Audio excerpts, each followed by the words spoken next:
Hello everyone, welcome back to my channel. So yes, good morning सगळ्यांना. आणि मी आली आहे आईकडे राहायला एक दिवस. सो मस्त आईकडे हवा सुटली होती सकाळी छान. आणि आईने मस्त मला ब्रेकफास्ट आणून दिला होता, उसळ पाव. सो ते खाल्ल्यानंतर जेवणामध्ये होतं पुरी, खीर, वाटाण्याची भाजी, बटाट्याची भाजी, राईस, डाळ.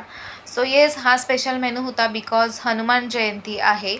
आणि हा व्हिडिओ थोडासा लेट येणार आहे तुमच्याकडे. आणि संध्याकाळी स्नॅक्समध्ये होतं शेवपुरी, जी की आईची फरमाईश होती की आज आली आहेस तर मस्तपैकी शेवपुरी बनव स्नॅक्समध्ये, इव्हनिंग स्नॅक्सला.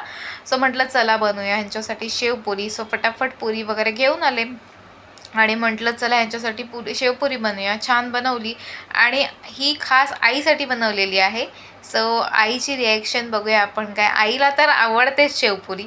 सो आई पहिले इतक्या पुऱ्या बघून घाबरलीच. आईला म्हटलं अगं जितक्या हव्यात तितक्या खा, काही हरकत नाही आहे. सो येस, असा होता माझा डे. व्हिडिओ कसा वाटला नक्की कळवा. बाय.